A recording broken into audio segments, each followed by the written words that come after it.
Welcome. This is the Allow broadcast, and I'm your host, Matthew David Hurtado. And today I have Angelique Kenney. Is it Angelique? Is that how I pronounce it right? That's right. Yep. Well, if you can't see already, she's outside of a 24-hour fitness. Are you in San Diego? I am. I'm actually in beautiful Carlsbad, as you can see. Yes. Beautiful. You can see the palm trees there. I've worked out at that gym a couple times. I had a membership for a little bit out there, so that's great. Nice. Yeah. Well, you're a fitness rock star, so I want to talk about becoming a fitness rock star today. I think that would be appropriate for kind of how you live your life and what I'm aspiring to do. So what is it that got you involved at this level? How did you get started in your health and fitness career? Well, let's see. We only have just a few minutes, right? I'm going to give you notes. Let's see. I started at a very young age. I started actually when I was barely 5.5 years old. I had way too much energy. My parents didn't know what to do with me. So they thought discipline would be perfect with martial arts. So I started as a martial artist. I did that until I was about 17, 18 years old. Got my black belt in Judo Jiu-Jitsu. Then after that, just before, it was about, I would say 13, like early teenager, I loved surfing. So I became a surfer. And through the years became a professional surfer. So I stopped the martial arts, put down the back burner, and life goes on, grew up, got married, life happened. And then several years after, talking fast forward 2012, I was in a devastating car accident. And I've always loved fitness, always been to the gym, doing what normal people do when they go to the gym, but never like super seriously like I'm doing now. And through the car accident, my whole life shifted 180.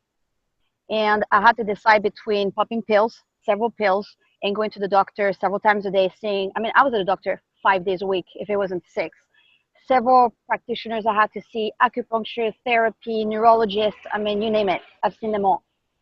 And I had to decide, either I keep on doing this or I completely change my life. And against doctor's advice, I decided to start to lift. And I met with a former professional athlete and also practitioner that rehabilitates NFL players, MLB players and all that. And it was really expensive, but I had a one-on-one meeting with him, and he completely changed the way I was training from scratch, because I lost the core, basically my stomach and my back, which keeps your posture, which was really important. And from that point on, I got addicted, got better, and now here I am. Oh, that's great. Well, you do it seems like you do everything. You acting, modeling. It all ties together though, doesn't it? Yes, and it's interesting because a lot of people that don't know me, they wonder, what is that you do? Or I see you all over the place. But really, when you think about it, the spinal cord, I would say, is sports. And then based on sports, there's so many things you can do. Like in acting, I love acting because it's fun, but I can also do the stunts because my agility, my background from the martial arts, from the surfing, from the fitness, it requires a lot of agility, being acrobatics, gymnastics, and many other things too. And why not? It's nice to see a hot chick that is fit on the runway. I did the LA fashion shows and all those shows that people would never think about. Same thing for the Miss. That was another thing too that people never thought I could do. So. Yeah. So tell us about some of these achievements. You said the Miss. Is that the Miss USA? Yes. So a girlfriend of mine was Miss LA, and she mentioned to me, why don't you do it? Of course, I waited the last minute because a lot of people were thinking, well, are you too fit? I just came out from doing a lot of competitions. So like right now, most people think I'm fit. To me, I'm not that super fit. A competition, I would say. So Hollywood is really fit. To us, it's medium. Anyways, I was more fit, and they're like, well, you're too fit, you're a bodybuilder, it's not going to work.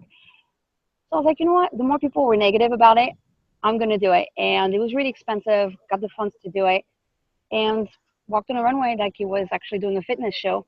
And to my surprise, I became Miss Carlsbad, and then I got second runner-up to Miss LA, and it was a fantastic experience. That's it. That's awesome. And you do you've been in some shows lately too. I know that. I've seen that on your Facebook. What are some of the shows? So there's been a lot. There's been recently, the fun one was, Two Broke Girls. That was really cool. I was on the Arm Wrestling Girls. Shooters coming up on November 15. I'm one of the FBI agents there, which was a great experience. Next year, there's Baywatch coming up, and I got to be one of the surfers there and also do first team, which means In the entertainment industry, you have second team and first team. Second team, you work with the body double. First team, you actually work with the people themselves. So I got to work with Dwayne Johnson, The Rock, which was like Yeah. Christmas for me. Yeah. Just wonderful people. There's also Chips coming up next year. A lot of other things, a lot of projects. It's great. Yep. And so you're originally from France, right? That's correct, as you can hear. Yes. Well, what I like most about learning to know you is your mindset. I think that whatever it is that drives you and gets you to have this much excitement in your life is sort of everything that I talk about. I talk about allowing an excitement and creating your dream life, and you live it. So if there's anything I want to get from this is I want to see what keeps you going in the face of adversity, because you talked about your accident. Like, so what is it inside of you that you can articulate that keeps you focused on that dream that you have and keeps you going from one to the next to the next to the next? Ooh. I love that question, Matthew. This is very true. Well, there's no secret to it. Number one is being very well grounded. So the way I get grounded is literally being on my knees. So I really believe in God, which is my ground foundation. That's the number one of everything. And it might sound like very cliche, but literally, if it wasn't for my faith, which gives me grounding and just self-centered, not being, let's say in our industry, especially the fitness, we're very critical of ourselves. And it could be like, it's all about me, me, me. No, it's not. Why I love doing it is because it inspires so many people. It's just crazy how many people a day write me or friends and they say, wow, I see you training. I see you doing this, I see you doing that. If you can do it, I can do it. That's what gets me excited. And the second thing too is my dog. I love my dog Nalu. She's just the happiest thing when I come home. And it sounds silly, but it's just she's my little partner in crime, and she's the reason why I need to go home and need to perform. So I need to provide. So those are simple little things. And the main one, which I've been criticized by some friends of mine, but I think it's a positive way to change it. And the reason being is negativity. So anything that is negative, I turn that into something positive. So let's say all the people that say, no, you cannot do it. To me, it's more fuel to the fire. I'm like, oh, really? Well, watch me, game on.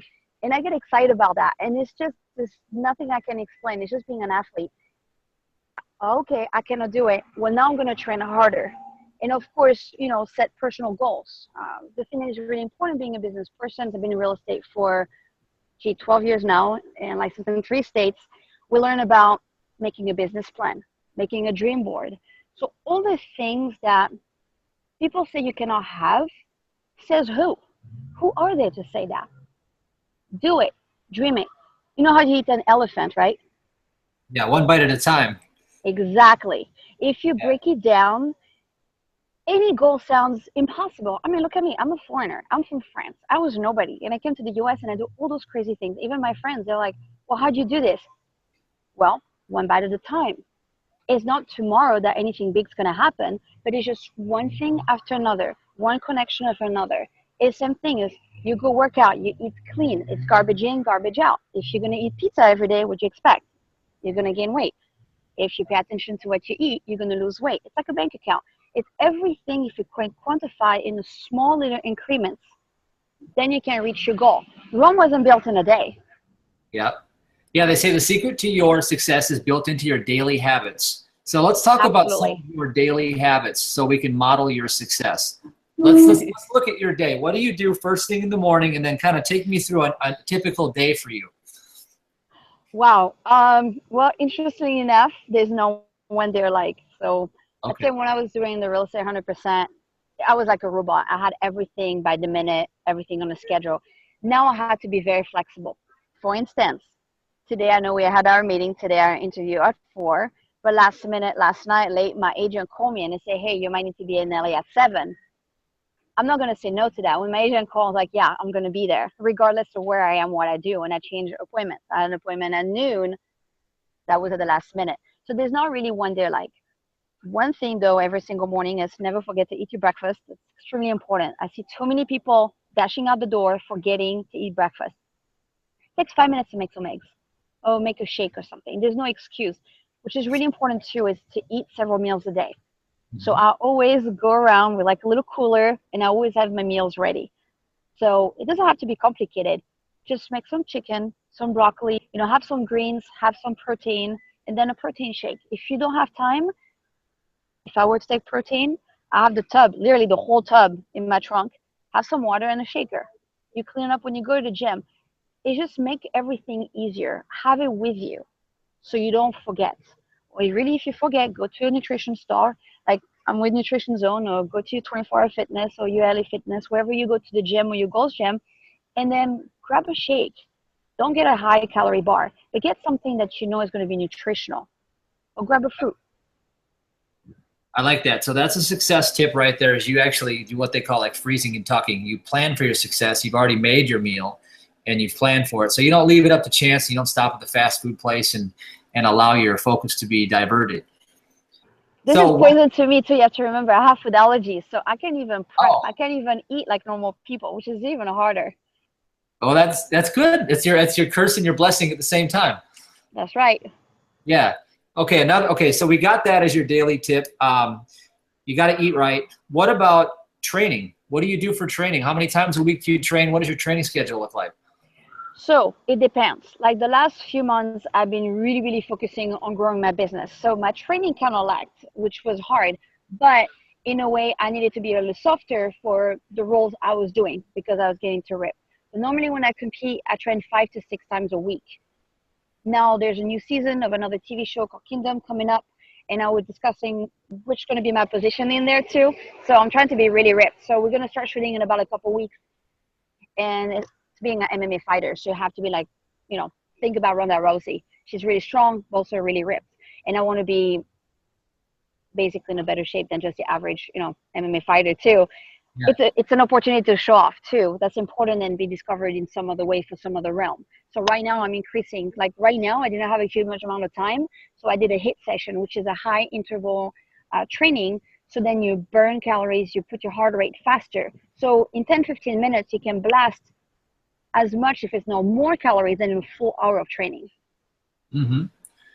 Okay, so we got that down. And now you talked about your faith, and I know that that's important to you.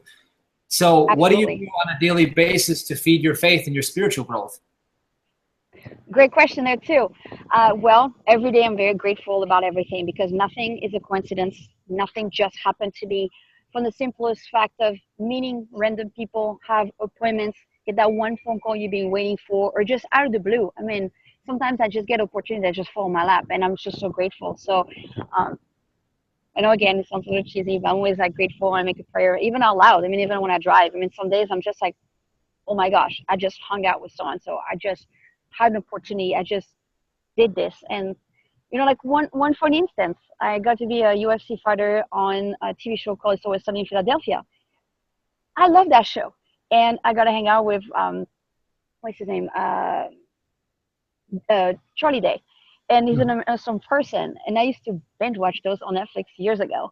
And when I got the phone call, I was super grateful. Told my friends that hired me on the show. It was amazing. And I was driving. And the whole time I was driving to LA, I was like, oh my gosh, I'm going on this show. Thank you, Lord. Thank you, Lord. And it's almost like a faith of a child. But that's why I'm got that smile. That's why I'm so excited, because you never know what the next day is going to bring. And if you opportunities, and don't get me wrong, it's hard to be always positive 100%. But if you're always grateful and not bitter when bad things happen, because bad things happen to good people all the time, but never be bitter about it, and then just never set your anger when you put your head on your pillow, and just start fresh again in the morning and add adversity, and always be grateful and pray about it, especially at night too. Be grateful for your day, and then ask a few things. I don't ask to be a movie star. I just ask for simple things. And that's why I do my prayers. And of course I go to church on Sunday. I love it. Singing is great. It's a good outlet. I'm not the greatest singer, but it's my heart that opens up, and I love it. That's great. So tell me about an adversity, like similar to what you said you went through, and you talk about reframing this. I think it's important to understand how to deal with negativity, because the world, I notice, is really negative right now on social media, because there's a lot going on politically and a lot going on in the world. How do you reframe that? How do you stay so optimistic about your future in a world with so much negativity coming at you all the time? Or do you isolate yourself from that? How do you deal with it? Yeah, the isolation it's a great way to say it. It's just mind over matter. So you just have to, and you have to pick your battle. Like I said, a long time ago, I was married for a long time. Then I went through a divorce. That was another adversity right after my car accident. So I got my fair share of eating what we say in French, the black bread, which is really difficult adversity. But the thing is, you have to reframe that. It's like, okay, use that as fuel. It's kind of like your fat. Use that as fuel. It's going to be your energy. And perhaps it's because I've always been an athlete and I always train against like the best of the best, or, I'm a woman. So I was trying to go against the guys, especially when I was surfing and whatnot. And it's always trying to find the person that is better than you. So, it says the same thing. Train with your idols until they become your rivals. It's the same thing. So a lot of people are saying, why do you use negativity as a fuel? Because it's a very bad mindset. But why not? Because that to me is a goal. And anybody has a different way to reach a goal. But this is really what a fuel is. Because if I just say, oh, well, I'm the best. Nobody is the best. We never reach that. So you need to find something that is difficult or something that you want to visualize. Many years ago, I wanted to visualize. I've seen some of those actresses in some shows. And I'm like, wow, I would love that life. I would love to be one of those. I see those fitness girls, like, wow, they're gorgeous. I would love to look like that. Well, here we go. It happens. Like I said, it's not overnight. But you use that. And it's hard. Like you sweat. Like I was just doing the hit. Some of the things I've not done in a long time. I was huffing and puffing. It was hard. I'm like, oh, man, my cardio is hard. So I have to compete against my version of myself as I was before. And you play with tricks. You play with a timer. You just, I don't know, you can set your goal saying, you know what, I want to buy those pair of shoes, or, I want to go have a reward at the end of the week, maybe if you lost a certain amount of pounds. It's just, you have to play games with yourself. You have to make it challenging and fun. Yeah. Well, you're definitely wired for success. I've read a lot of people. And I really picked up on the mentorship thing. You surround yourself with who you want to become. And then you said you hang out with them until they become your rival. I like that. So it's very competitive with yourself. So what success tip would you give yourself if you had to look at yourself, let's say 15 years ago, and you had to go back to yourself and you had to give yourself the ultimate success tip? What would you tell yourself? Wow. Wow, that's a heavy-loaded question. Yeah. 15 years ago, well, at the time I was a professional surfer and I was really having an amazing life and traveling the world. I had no idea that I had to set myself. So I realized too where the fire comes from is because I worked really hard as a young child to get to where I wanted to be. I was a professional surfer. I was sponsored by major brands. I was on a billboard. I was traveling the world. I had the life. But then I put that aside because I realized at the time, which was really important to me, it was like, you know what, I found my soulmate that I thought. And if anything happened in my life as an injury, sports is gone. You're the next best thing. Tomorrow, there's the newest, youngest person is going to come in. They're going to beat you up. Because somebody that loves you is going to be there forever, that I thought. So I put myself second, which is also a Christian value as well. And I put my marriage first. Things didn't work out. So I got a second lease on life, which not everybody get a chance to. But because I got a second lease on life, I made sure also to devote myself to inspire other people and help other people. Do a lot of charity work. I don't get paid for that stuff. I just want to do it. But why? It's just, why even being there? Because to me, it's fake. You have to inspire other people. So I will say, be a yes person. Don't be afraid. It's the same thing. To go in a pool, you have to jump. But when you jump, you're fully wet. You know what I mean? You're not just going to put one toe and be like, yeah, the water is good. But you're not going to splish splash. You need to just fully jump and not be afraid of it. And two things going to happen. Either you're going to have a bad experience, but you're always going to learn a lesson. Or you're going to have an amazing experience, and then even a better lesson, and then you're going to grow. But either way, there's always something positive. And maybe that's just the way I think. But I always think there's always positive. Of course, there's a lot of negative things happening in life. I mean, I'm not going to sing a sad song. I lost my dog. I had a bad car accident. I literally lost everything. The house, the car, my marriage, my health. I mean, everything. So I understand what it means to lose things. But I also understand that you can have the power within to be able to rebuild anything. Because you got it once, so you can have it again. It just takes a little bit longer. Yeah. I think that may be the impetus of your energy levels, because your energy levels are so amazing. Like if I could model your energy and sell it, I'd be a billionaire. But I love that. You have that energy. So, but you said you've always had that. So were you happy as a child? Did you always have this positive outlook? Yeah, well, to be honest, when I grew up, it was really hard. I was basically an oopsie. So from day one, my parents were divorced. So I had to go from mom to dad, in two different environments. My mom lived by the beach. My dad was more in the city, actually here in the country. So I grew up with the farms and biking and being kind of like on the dirt bike on the weekends, and then during the week with my mom, and it was more preppy. So two different kind of life, and you just have to adapt. And that's one of the things too. My really close friends understand is that they look, it's like, wow, you can adapt. And some of my friends in the car with me, or they're literally staying in my house when I need help with my dog, and they can see, they're like, whoa, one day you have one thing happening, and it could be very good or very bad. It's just that fluidity. And maybe for us, because I'm Pisces, I don't know. Some people believe in astrology, but Yeah. I love the water, and I'm very fluid. Of course, water is elements. I'm very comfortable in the water. Also, you know, you have the fear of the water, the ocean, and being a surfer, it's kind of like a fireman. You go to the danger, you go to those big waves because that's what you get the excitement. All that to say that you have to be fluid. You can never really control. You can set boundaries. And that's one thing I learned a lot about being a business person. A successful business person has everything in increments, everything organized in a schedule. Same thing for the food. You know, to be successful, you need to be dedicated in training. You need to have your food organized. And same thing for your life. You have to say, okay, I want to do this, I want to do that. You can't just say, today I'm going to do this. No, it doesn't work. You need to have some kind of an organization. Of course, my life is not balanced. There's a lot of things I wish can be better, and some things have to suffer. But you try to compartmentalize is, let's say, a house, you know, let's say if I had crazy weeks in a row of work, but it's also a method to the madness. And then if you can be flexible, you know, sometimes I can have a phone call, a girlfriend is not doing good, then I'm going to go help out. You know, that's sometimes you have to be flexible, or you can sprain your ankle, or your dog can be sick. You never know. Things happen in life. Nobody's perfect. And if you're fluid and you're more a yes person, I think things are a little easier. And don't major on the minors. Just really pick your battles. Some things, yeah, you can be mad about, but some things like, really? It's not a big deal. Just let it go. Yeah.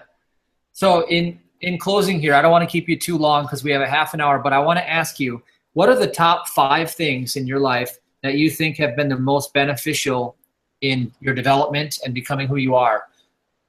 Just as they come to your mind without even thinking, just rattle them off. And I just kind of want to see what is kind of inside of you. Okay. Number 1, God, without a doubt. Number 2, I would say sports.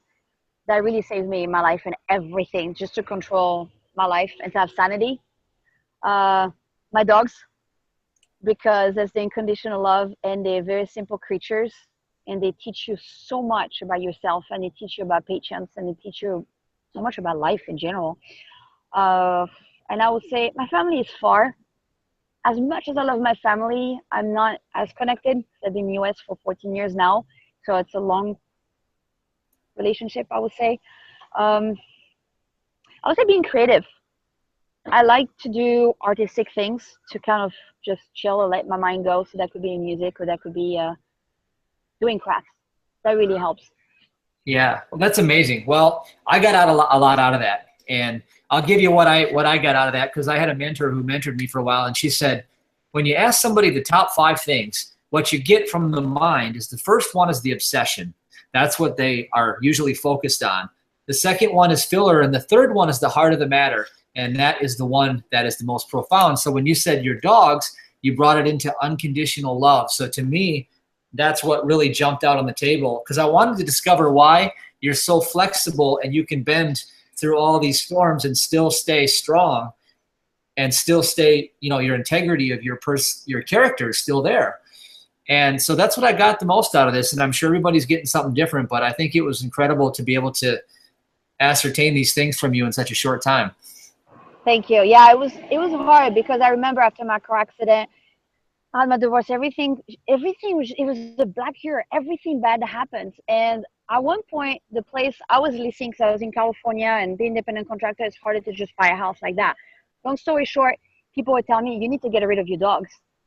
Yeah. And I can't because I was newly divorced with 2 pit bulls. It's kind of hard to find a place to move to.